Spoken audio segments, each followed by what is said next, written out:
Hola compañeros, somos el equipo número 3 y está conformado por mi compañero Víctor Arturo López Ortiz, Martín Tobarrico y su servidora Keren Hernández Hernández.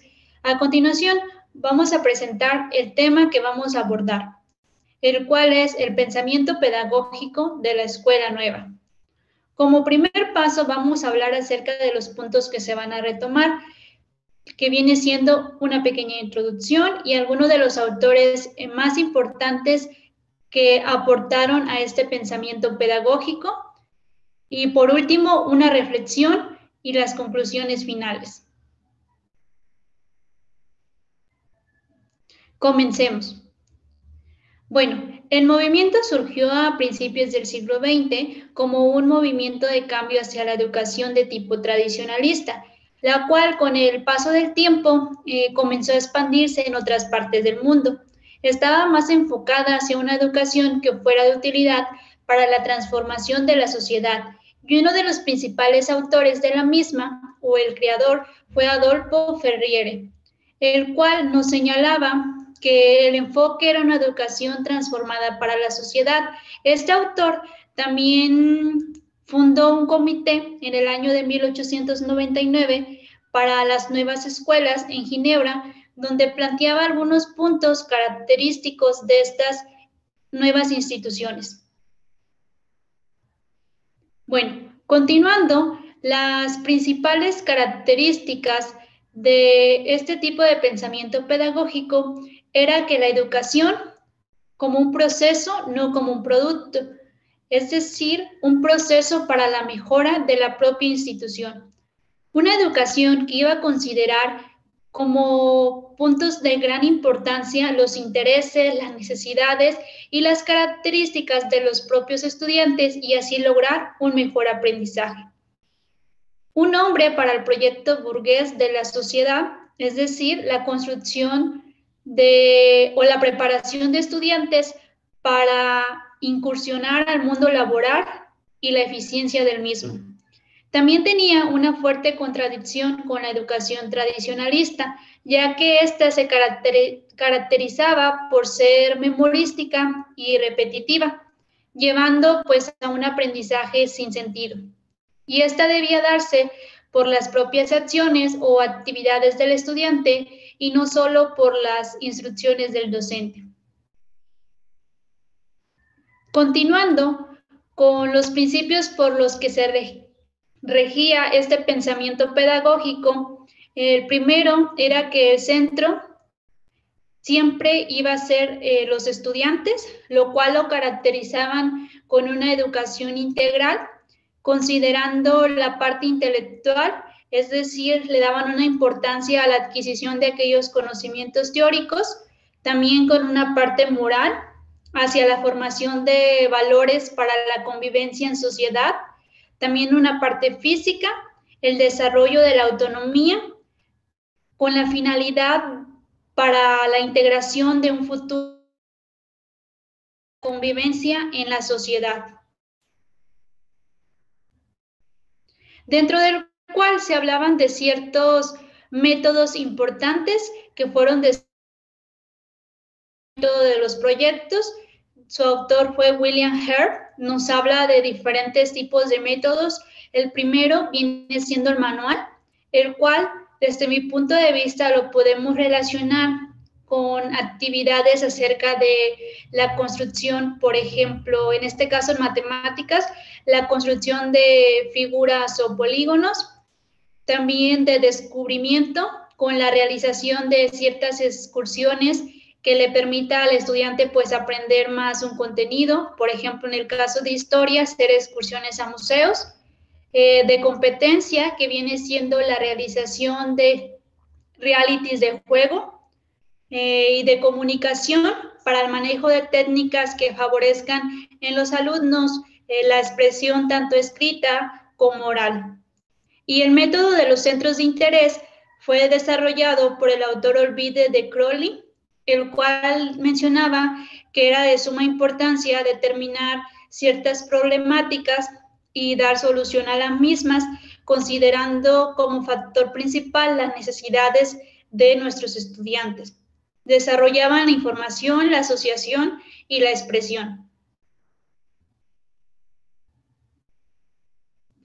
Algunas de las características importantes o cambios en la enseñanza que se produjeron durante este pensamiento pedagógico fueron que incursionaron acerca del uso de los materiales concretos y también la implementación de juegos que consiguen hacer para que los niños puedan realizar actividades compartidas y el análisis de la información.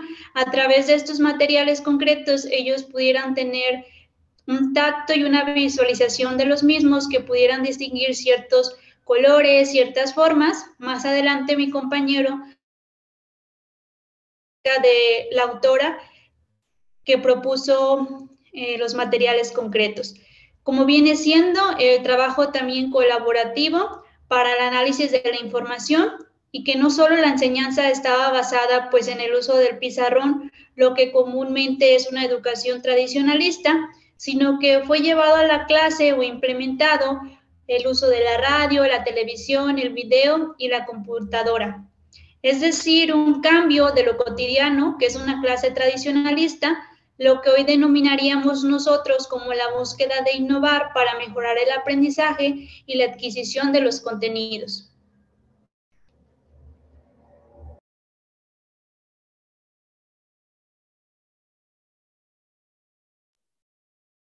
Bueno, ahora hablaremos acerca de Dewey en su apreciación de la educación tradicional a la educación nueva.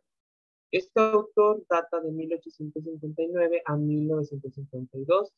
Fue filósofo, psicológico y pedagogo liberal norteamericano. Ejerció gran influencia en la pedagogía contemporánea. Asimismo, eh, este fue defensor de la escuela activa, donde proponía el aprendizaje a través de la actividad personal del alumno. Su filosofía de la educación fue determinante para que la escuela nueva se propagara en casi todo el mundo. Asimismo, Dewey practicó una política contundente a la obediencia y sumisión hasta entonces cultivadas en las escuelas. Él las consideraba como obstáculos para la educación. Por medio de estos principios de iniciativa y de originalidad, y asimismo de cooperación, pretendía liberar a las potencialidades del individuo rumbo al orden social. En lugar de ser cambiado, debía ser progresivamente perfeccionado. Él así lo traducía para el campo de la educación del liberalismo político-económico de los Estados Unidos. Además, este autor dice que daba prioridad al aspecto psicológico en la educación, en perjuicio del análisis de la organización capitalista de la sociedad, esto como un factor esencial para la determinación de la estructura educacional. A pesar de sus posiciones políticas y ideológicas, Dewey construyó ideas de carácter progresista como el autogobierno de los estudiantes, la discusión de la legitimidad del poder político y la defensa de la escuela pública y activa.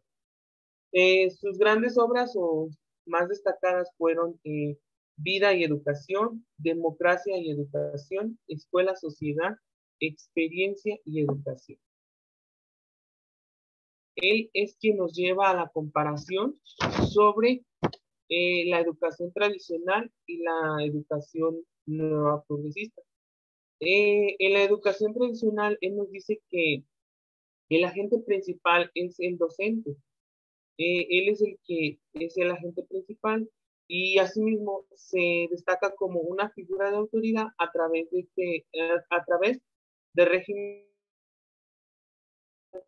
Eh, Él es el único que transmite el conocimiento y pues el aprendizaje solo se conduce a la repetición y memorización, por lo cual impone al joven a saber los métodos y reglas de conducta como si fuera ya una persona mayor o como si fuera a pensar como él mismo. Ahora, haciendo contraste con la educación nueva o progresista, aquí ahora el agente principal es el alumno y quien se encarga de su propio aprendizaje. El profesor solo sirve o es una guía para el alumno y el objetivo es preparar al joven para las futuras responsabilidades y el éxito o los éxitos de su vida. Por medio de la adquisición de cuerpos organizados de información y de formas existentes de capacitación que construyen en el material de la adquisición.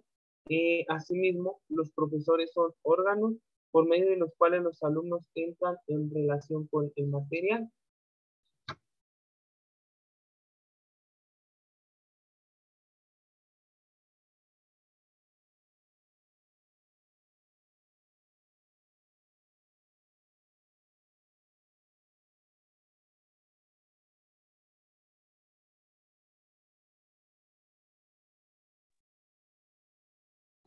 Bueno, ahora pasaremos a nuestro siguiente pedagogo, que fue Montessori, que implementó los métodos activos e individualización de la enseñanza.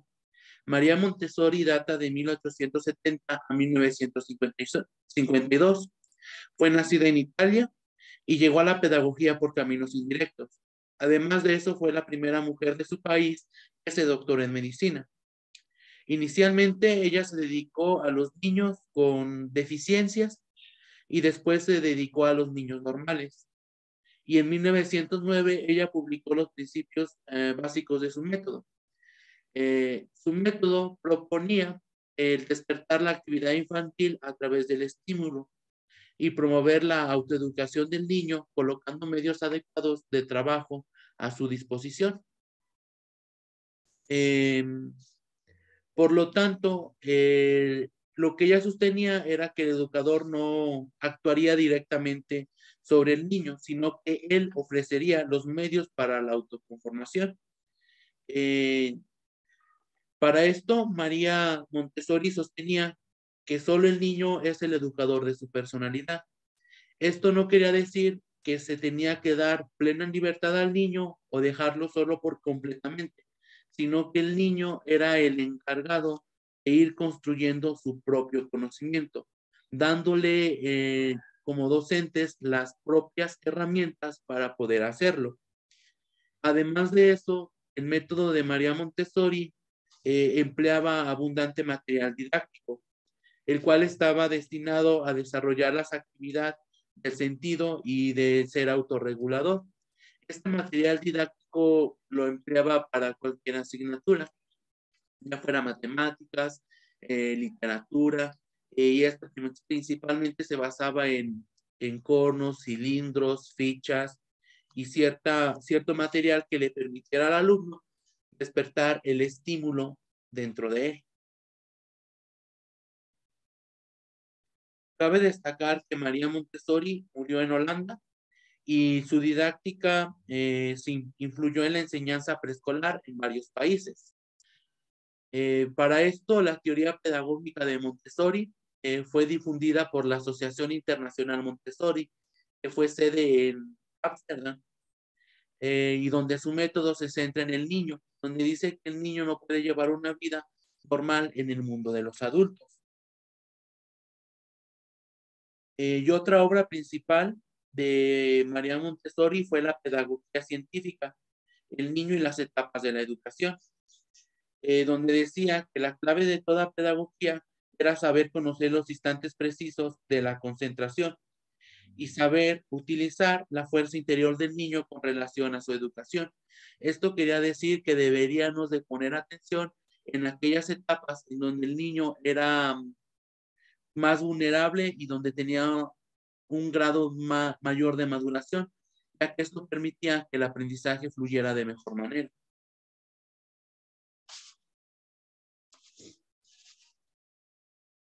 Ahora pasaremos con nuestro tercer pedagogo, que fue Camplere, en donde él implementó una educación funcional y diferenciada. Edward Camplere data de 1873 a 1940 y fue un psicólogo y pedagogo suizo. Él influyó en los modernos conceptos de la educación y ejerció el papel de pionero en el movimiento.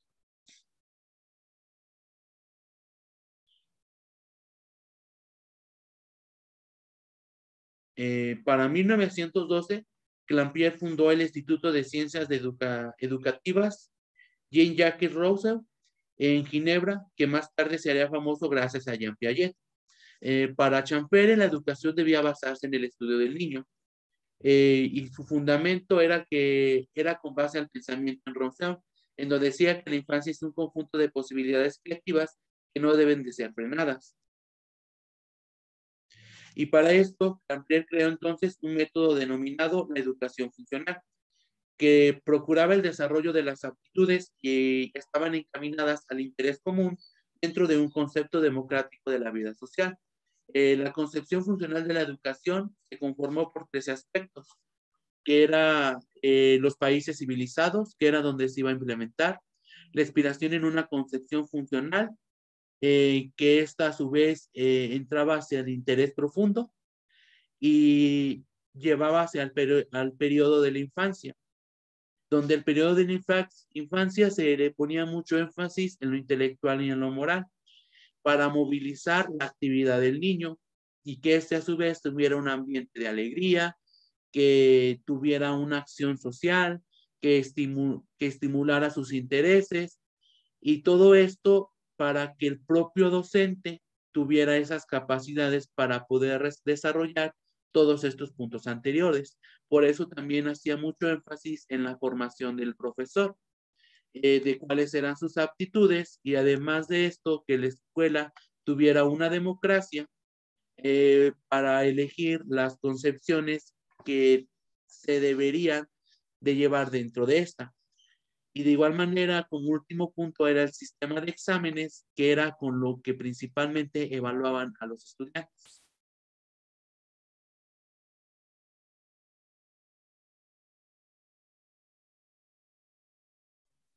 Bueno, ahora hablaremos acerca de Piaget y él nos habla acerca de la psicopedagogía y la educación para la acción. Piaget fue de 1896 a 1980, es un psicólogo suizo. Ganó renombre mundial con sus estudios del proceso de la construcción del pensamiento en los niños, más de 30 volúmenes en este caso. Recibió el grado de doctor en ciencias naturales en 1818 y para 1921 comenzó a estudiar la psicología del niño en el Instituto de Jean-Jacques Rousseau en Ginebra y se hizo profesor de psicología en la Universidad de Ginebra y en 1955 fundó el Centro de Estudios de Epistemología.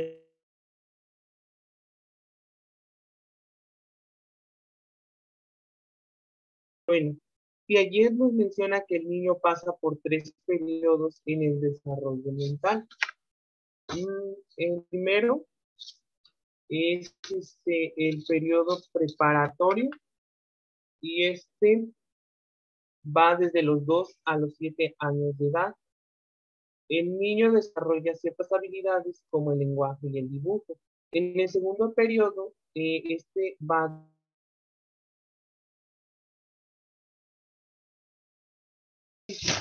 y el último periodo o tercer periodo es se extiende de los 11 a los 15 años y el niño comienza a batallar con abstracciones y a razonar con realismo acerca del futuro. Por lo cual, o por lo tanto, Piaget decía que el pensamiento lógico es operativo y se prolonga en la acción interiorizada. La crítica de Piaget a la escuela tradicional, pues él la menciona muy severa, ya que según él, los sistemas educativos no se ocupan más en acomodar a los niños a los conocimientos tradicionales, en lugar de formarlos en inteligencias inventivas o críticas, para lo cual él hace mención de lo que es comprender e inventar. Si bien él dice que esto es una condición natural o es el recurso de métodos activos, confiriendo especial que lleva a la investigación espontánea del niño o del adolescente, exigiendo que toda verdad debe ser adquirida y sea a la vez reinventada por el mismo alumno y por lo menos él la reconstruya y no solo simplemente le sea transmitida para dejar que el alumno pues sea libre para trabajar o juegue mejor, como mejor le parezca para que él lleve o libere su imaginación y pueda así comprender e inventar. Por lo tanto, el papel del maestro es impulsar al alumno a investigar y pues comprender es inventar. Todo lo que se le enseña a un niño, pues muchas veces se le impide inventarlo y no debe de ser así, sino uno debe de colocarse en el nivel del niño y darle sentimiento de igualdad al enfatizar sus propias obligaciones y sus propias deficiencias.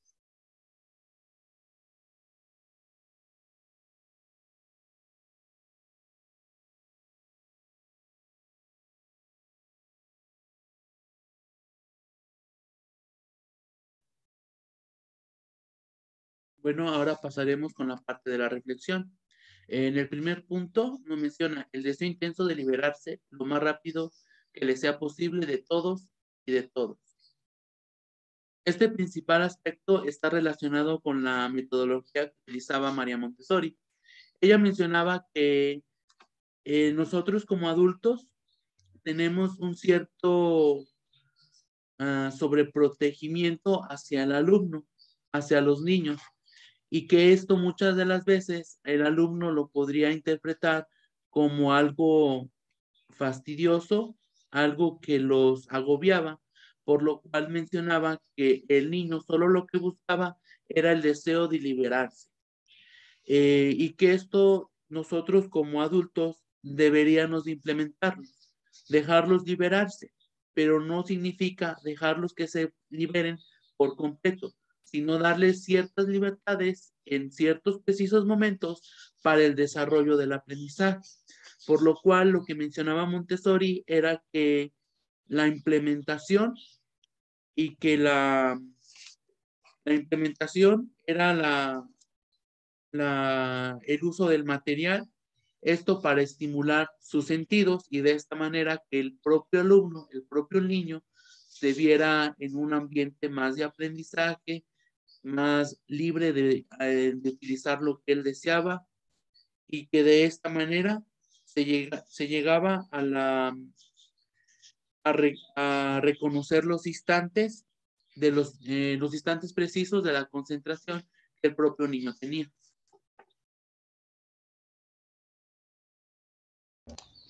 Continuando con la siguiente frase, la educación era esencialmente un proceso y no un producto para la reconstrucción de la experiencia. Bueno, nos quiere decir que el progreso y la educación pues siempre van a ir de la mano. La educación hace del individuo también una mejor persona. No solo está centrada en la transmisión o el que el docente, su papel solamente va a ser de transmitir y el alumno de receptor, sino que va mucho más allá.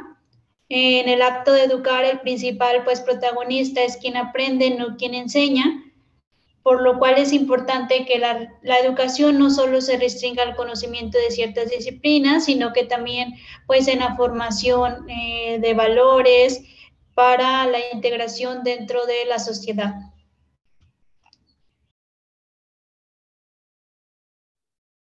Bueno, y por último, ya para dar,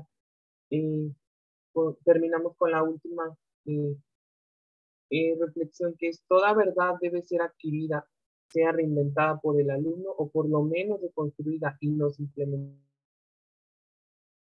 Esta frase nos deja mucha enseñanza a nosotros, porque nos dice que todo lo que nosotros le transmitamos a nuestros alumnos, pues debemos de reconstruirlos, de llevarlos a la práctica. Por ejemplo, en el caso podemos tomar las matemáticas como es el caso del teorema de Pitágoras. Sabemos que es una verdad, que ese teorema está comprobado, pero podemos llevar al alumno a reconstruirlo buscando materiales, como ya lo han mencionado, como en el caso fue de María Montessori, utilizando material, ya sean cubos, reglas, que ayuden a reconstruir esa verdad, que es verdad, pero hacérselas ver a los alumnos como en aquel tiempo los diversos maestros o autores fueron construyendo ese conocimiento matemático y no simplemente pues fueron construyendo ese pensamiento matemático y fueron obteniendo fórmulas, variables, y no simplemente se trata de ir a colocarles al pizarrón fórmulas y que se las aprendan. Esto es lo que aprendemos de esta clase.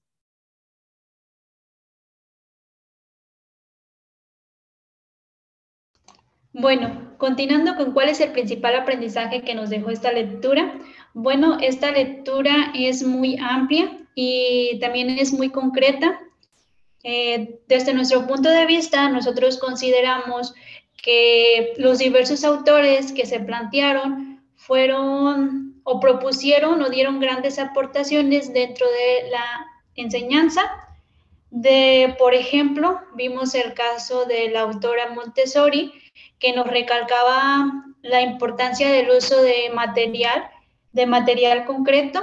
En nuestro caso, nosotros pues lo podemos relacionar para llevar a cabo nuestras actividades con los estudiantes, de tal manera que ellos sean motivados y tengan más interés por el aprendizaje de las matemáticas y no solamente sea una clase muy pasiva y aburrida, sino lograr una motivación en ellos y que las matemáticas pues no se les hagan como comúnmente las denominan, difíciles, sino que sea de ayuda para ellos mismos. También veíamos puntos de algunos autores que nos daban importancia a la creación de ambientes favorables, hacia la formación de docentes y desarrollar el interés y la motivación en nuestros estudiantes.